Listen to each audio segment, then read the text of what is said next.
जय हिंद मित्रों, महेश्वरी क्लासेस में आप सभी का अभिनंदन है। आज की क्लास में हम लोग झारखंड स्पेशल में झारखंड आंदोलन को कवर करने वाले हैं। क्लास स्टार्ट करने से पहले हम सिलेबस को अच्छी तरह समझ लेते हैं कि हमें इसके अंदर कौन कौन से टॉपिक्स कवर करने हैं। इसके अंदर हम 6 टॉपिक्स कवर करने वाले हैं जो इस प्रकार हैं। पहला है झारखंड के सदान, दूसरा झारखंड में राष्ट्रीय स्वतंत्रता संग्राम, तीसरा झारखंड के स्वतंत्रता सेनानी, चौथा झारखंड के विभूति, पांचवा आधुनिक झारखंड का गठन और छठा टॉपिक है हमारा झारखंड आंदोलन के संगठन। ठीक है, तो इन 6 टॉपिक्स को हम कवर करने वाले हैं। लेकिन आज की क्लास में सारे टॉपिक्स कवर नहीं किए जा सकते हैं फ्रेंड्स, क्योंकि ये बड़े बड़े टॉपिक्स हैं। तो सबसे पहले आज की क्लास में हम लोग जो कवर करने वाले हैं वो आज का हमारा टॉपिक होगा झारखंड के सदान। ठीक है, तो चलिए आज की क्लास शुरू करते हैं। सबसे पहले देखते हैं कि सदान कौन थे। ठीक है, किन्हें सदान कहा जाता है। तो झारखंड की मूल गैर जनजाति लोग सदान कहलाते हैं। ठीक है, झारखंड के मूल गैर जनजाति लोग, वैसे लोग जो जनजातीय समुदाय से बिलोंग नहीं करते हैं। ठीक है, जो ट्राइबल कम्युनिटी हैं हमारे यहाँ पे, उरांव है, मुंडा है और भी बहुत सारे हो जनजाति है, तो इन जनजातियों में वो नहीं माने जाते हैं। तो वे गैर जनजातीय लोग हैं, उन्हीं को क्या बोला जाता है, सदान बोला जाता है। लेकिन ये झारखंड के क्या है, मूल निवासी माने जाते हैं। ठीक है, और सदान शब्द का शाब्दिक अर्थ क्या होता है, देखिए, ऐसे लोग जो यहाँ बैठे हुए थे या बसे हुए थे। तो वैसे लोग जो यहाँ बहुत पहले से रह रहे हैं, ऑलरेडी यहाँ पे पहले से निवास कर रहे थे, आदिवासी या जनजातीय लोगों के आगमन से पहले से यहाँ पे निवास करते थे, वैसे लोगों को ही क्या बोला जाता है, सदान बोला जाता है। ठीक है, अच्छा, आदिवासी और सदानों में कुछ अंतर होते हैं। ठीक है, बहुत समय क्या होता है ना कि दोनों के जो सामाजिक सांस्कृतिक संरचना है या फिर उनका रहन सहन है, उसमें बहुत सारे सिमिलैरिटीज़ देखने को मिलती हैं। तो कन्फ्यूज़न क्रिएट हो जाता है कि नहीं, दोनों एक ही हैं, बट ऐसा नहीं है। दोनों में कुछ मूलभूत अंतर पाए जाते हैं। जैसे कि आदिवासी समुदाय जो होता है ना, वो कबीलों में रहने वाले लोग होते हैं। ठीक है, जो वो लोग कबीलों में रहते थे। और दूसरा क्या, उनका स्वभाव क्या होता है, घुमंतु होता है। वे एक जगह पे स्थायी निवास नहीं बनाते, वो एक जगह से दूसरे जगह मूव करते रहते हैं। ठीक है, और ये देखते हैं, हम लोग आगे पढ़ेंगे जब आदिवासी के समुदाय के बारे में डिटेल में जब पढ़ेंगे तो हम देखेंगे कि कैसे वे झूम खेती करते हैं। तो झूम खेती तो वही लोग करते हैं जो घुमंतु स्वभाव के होते हैं ना, ज़्यादातर तो वही लोग करते हैं। दूसरा क्या है, सदान क्या होता है ना, सदान क्या होते हैं, वो समुदायों में रहने वाले लोग होते हैं। ठीक है, वे कबीलों में नहीं रहते, वे समुदायों में रहते हैं। और दूसरा है कि ये स्थायी निवास स्थान बनाते हैं। ऐसा नहीं है कि ये आज एक जगह रह रहे हैं, फिर कुछ महीने के बाद, कुछ साल के बाद वो दूसरे जगह चले जाएंगे, ऐसा नहीं है। वो एक स्थायी निवास बनाते हैं अपना और समुदाय में एक साथ मिल करके रहते हैं। ठीक है, तो ये बेसिक डिफरेंस है आदिवासी और सदानों में। ठीक है, अच्छा, सदान को सतपरेवा की तरह माना जाता है। ठीक है, सदान को सतपरेवा भी बोला जाता है या उसकी तरह माना जाता है। सतपरेवा का मीनिंग क्या होता है, सतपरेवा जो है वो बोलते हैं कबूतरों को। किन कबूतरों को बोलते हैं, वैसे कबूतर जो घर में रहते हैं, घर में जो बसते हैं। जैसे हम लोग घर में रहते हैं तो देखते होंगे छत के मुंडेर पे आकर के हमारे यहाँ भी कबूतर बैठते हैं, आप सभी के वहाँ भी आते होंगे। तो ऐसे कबूतर जो घर के आसपास रहते हैं ना, उनको क्या बोला जाता है, सतपरेवा बोला जाता है। जो नागपुरी भाषा होती है ना, उसके अंतर्गत इसको क्या बोला जाता है, सतपरेवा बोला जाता है। अच्छा, एक होता है बनिया कबूतर। अब बनिया कबूतर क्या होता है, ये भी नागपुरी भाषा से ही लिया गया शब्द है। ठीक है, बनिया कबूतर वैसे कबूतरों को बोला जाता है जो जंगली होते हैं, जंगली कबूतर होते हैं या जो घर के आसपास नहीं रहते हैं, वो जंगलों में निवास करते हैं। देखिएगा कुछ उनका शारीरिक संरचना में भी कुछ अंतर देखने को मिलता है।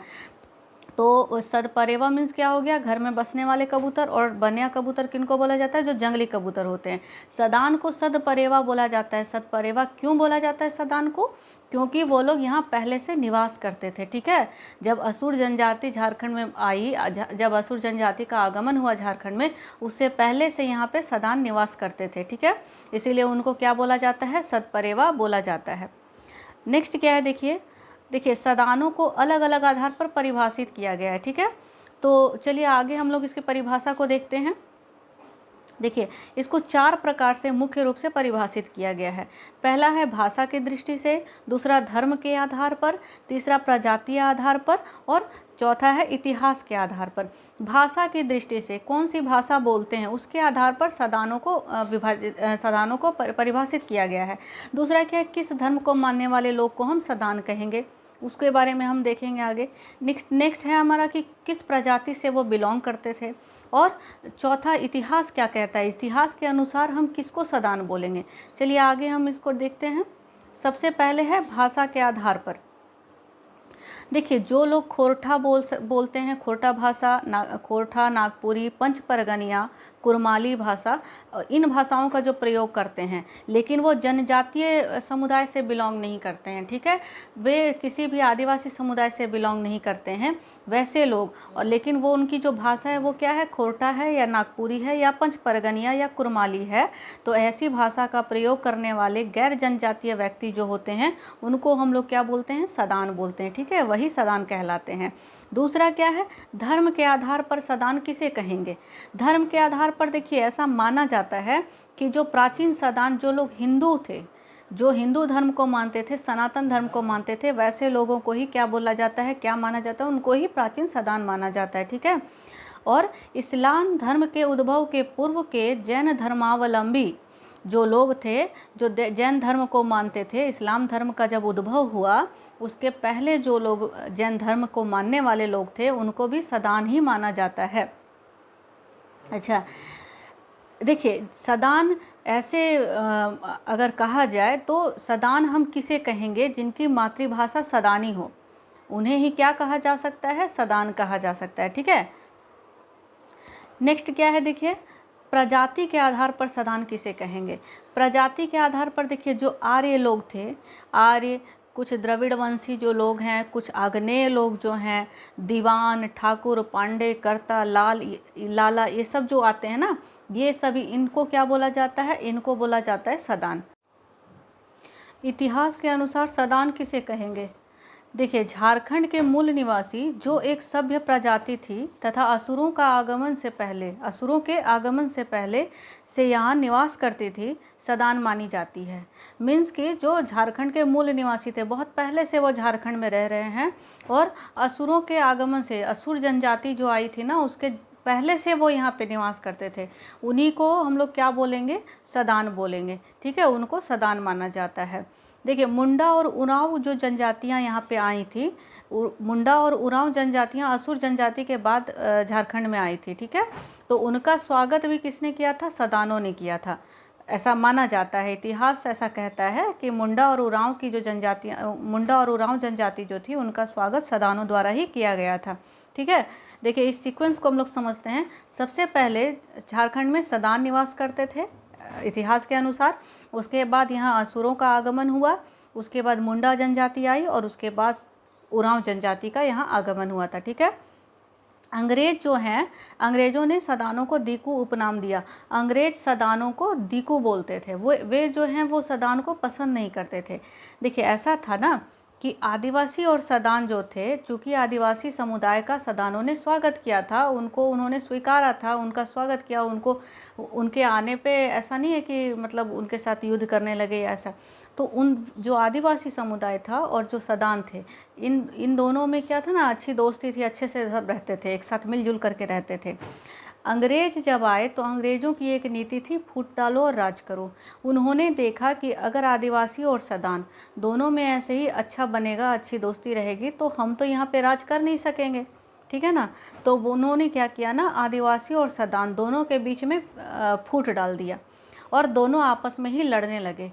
ये बात है 1831-32 की। उस समय कोल विद्रोह चल रहा था, और ये कोल विद्रोह जो है ये अंग्रेज़ों के खिलाफ स्टार्ट किया गया था, शुरू किया गया था आदिवासियों की तरफ से, ठीक है।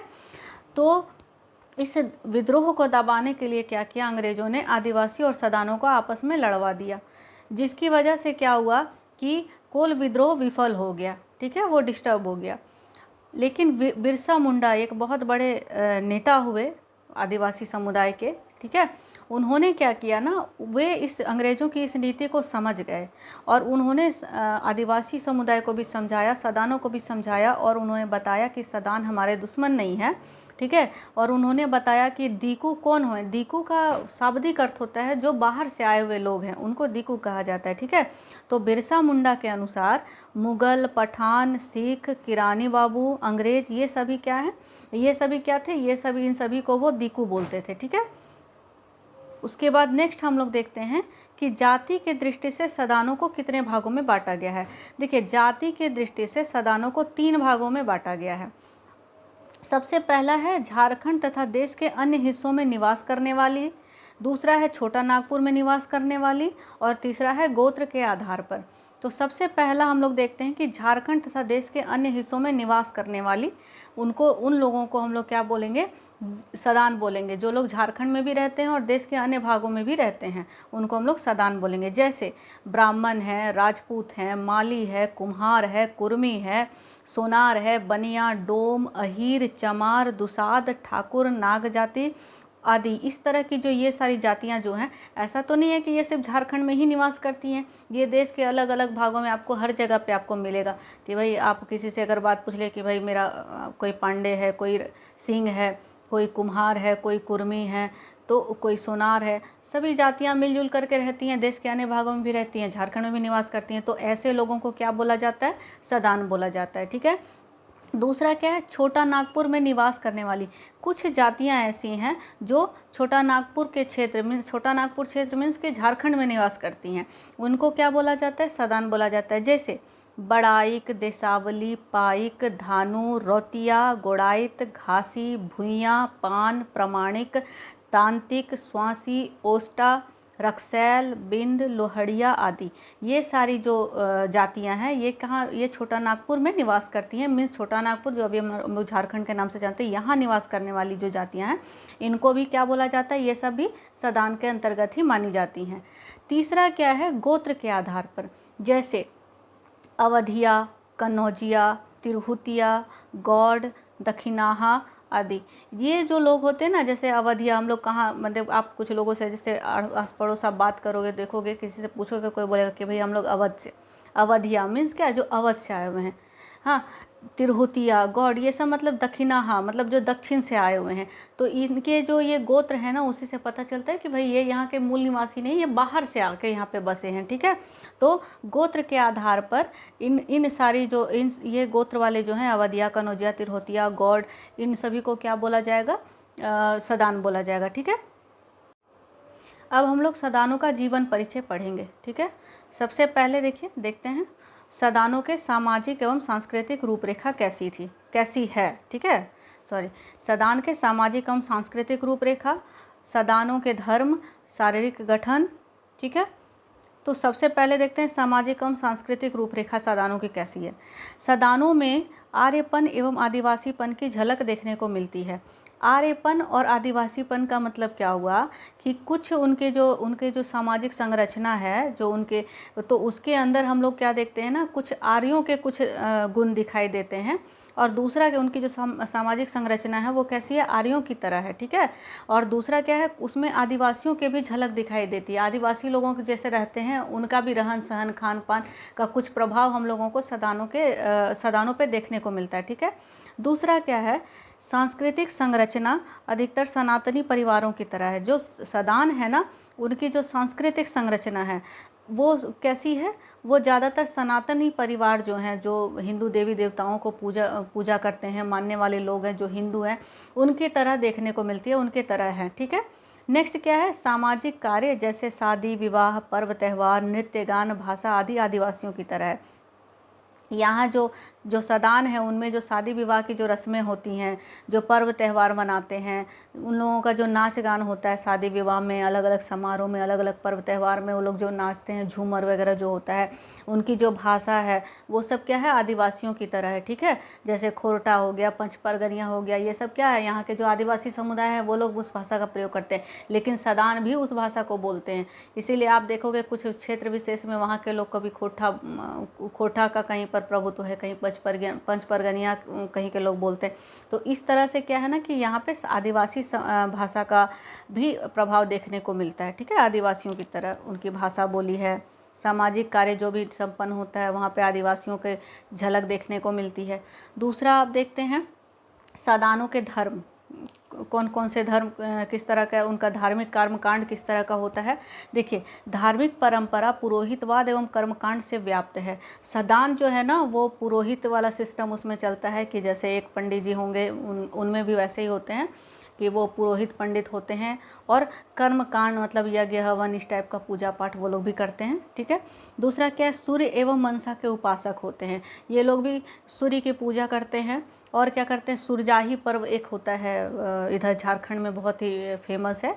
तो सुरजाही पर्व जो होता है ना वो सूर्य की पूजा की जाती है उसमें। तो ये जो सदान होते हैं ये भी सूर्य की उपासना करते हैं। और मनसा पूजा एक मनसा देवी के नाम से एक पूजा इधर बहुत प्रचलित है, बहुत प्रख्यात पूजा है। तो यहाँ पे क्या होता है, सदान जो है वो सूर्य एवं मनसा के उपासक होते हैं। और तीसरा क्या है, सूर्यास्त के बाद भोजन वर्जित है इनमें। जो सदान होते हैं ना वो सूर्य ढलने के बाद भोजन नहीं करते हैं। और मांसाहार भी वर्जित होता है इनमें, ये लोग मांसाहार भी नहीं करते हैं, मांस मच्छी नहीं खाते हैं।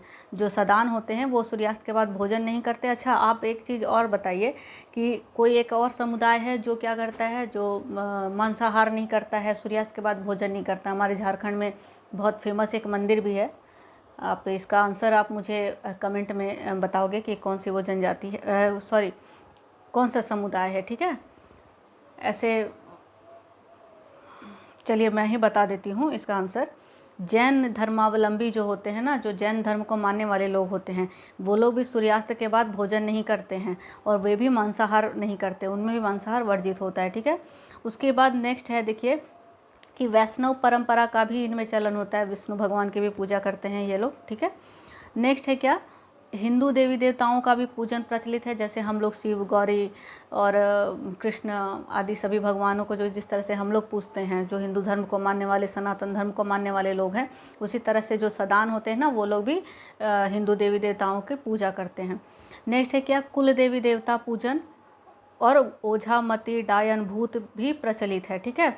जैसे गांव घर में आप रहोगे देखोगे कि देवी देवता होते हैं, अपने कुल देवता होते हैं। ठीक है।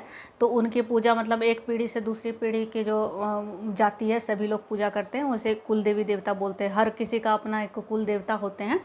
तो ये लोग जो सदान होते हैं वो भी कुल देवी देवता का पूजन करते हैं। और ओझा गुनी ये सब जो होता है ना, झाड़ फूक, फिर डायन भूत पिशाच, इस तरह का जो मान्यता है वो इनमें भी प्रचलित है, सदानों में बहुत प्रचलित है ये सब चीज़ें। ठीक है। अब हम देखेंगे कि सदान का शारीरिक गठन, शरीर उनका कैसा होता है, शारीरिक संरचना कैसी होती है उनकी। सबसे पहला देखिए, आर्य, द्रविड़ तथा औष्टिक तीनों के लक्षण पाए जाते हैं सदानों में, सॉरी। और ये गोरे भी हो सकते हैं, काले भी होते हैं, सांवले, तीनों रंग के पाए जाते हैं। ठीक है।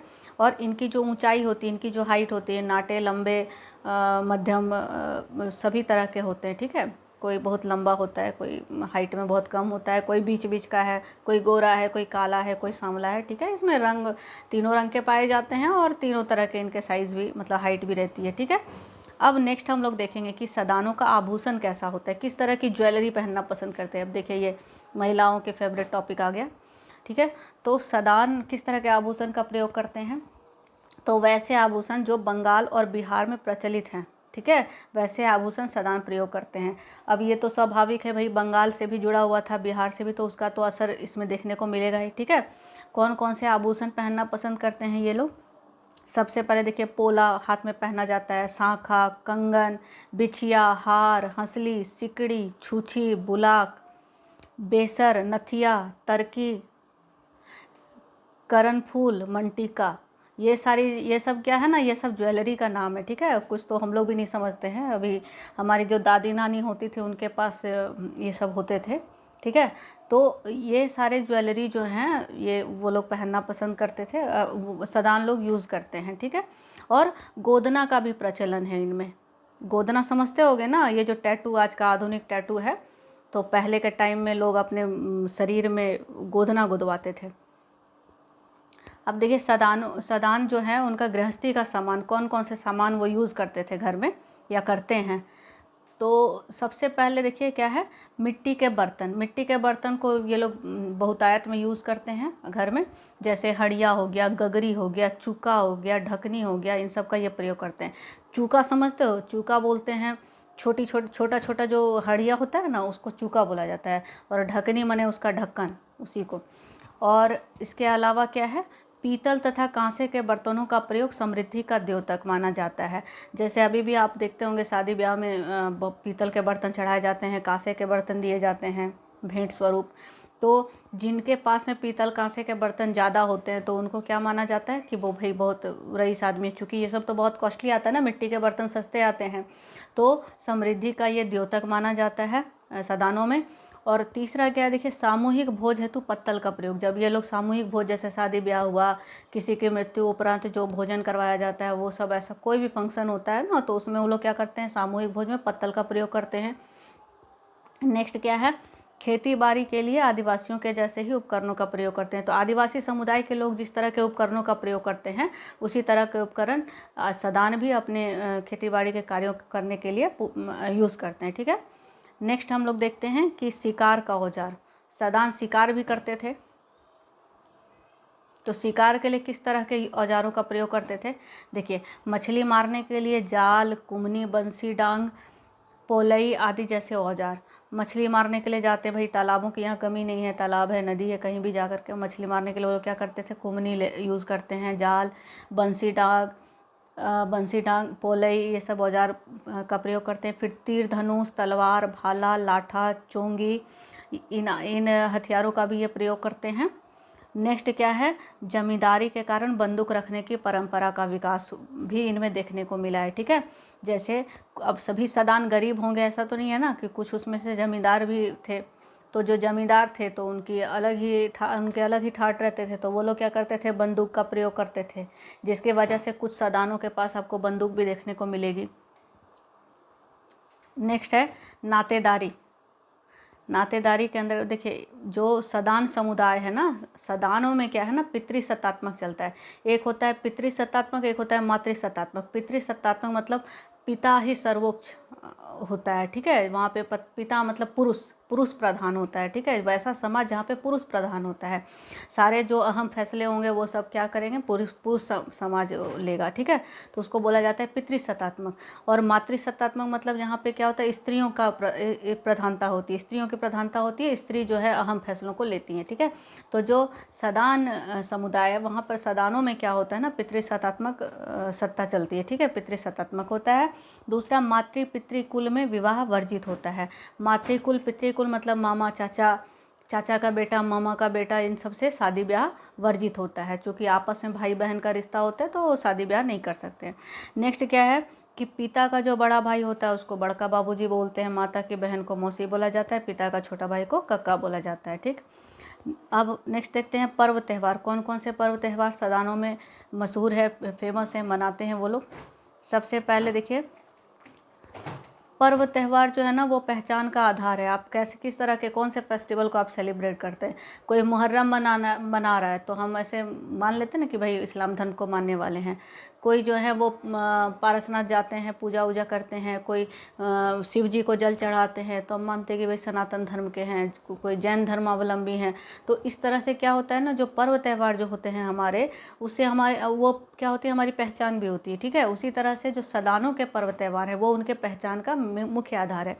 सदान जो होते हैं चूँकि उनमें सम्मिश्रण पाया जाता है, जैन धर्म को भी मानने वाले लोग हैं, फिर कुछ लोग जो हैं वो हिंदू धर्म को भी मानते हैं, सनातन धर्म को भी मानते हैं, कुछ इस्लाम को भी मानते हैं। ठीक है ना, तो यहाँ पर आपको बहुत सारी विविधता देखने को मिलेगी पर्व त्यौहार में, जैसे होली, दिवाली, दशहरा, काली पूजा, जितिया, सोहराई, करमा, सरहुल, मकर संक्रांति, टूसू, तीज, ये सारे फेस्टिवल सदानों में मनाए जाते हैं।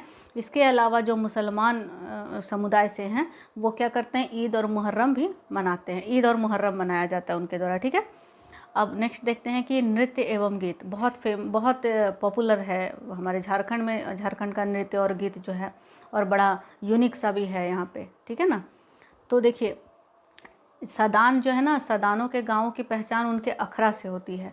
अखड़ा किसको बोलते हैं, अखड़ा एक ऐसा जगह होता है जहाँ पे क्या करता है, जहाँ लड़कियाँ जो हैं वो सामूहिक नृत्य करती हैं, मतलब ग्रुप बना करके ग्रुप में डांस करती हैं। उस जगह को क्या बोला जाता है, अखड़ा बोला जाता है। ठीक है, अच्छा, जो सदानों के जो गीत होते हैं ना वो सुर और राग के नाम पर ही उनका नामकरण किया गया है, उनका नाम दिया गया है।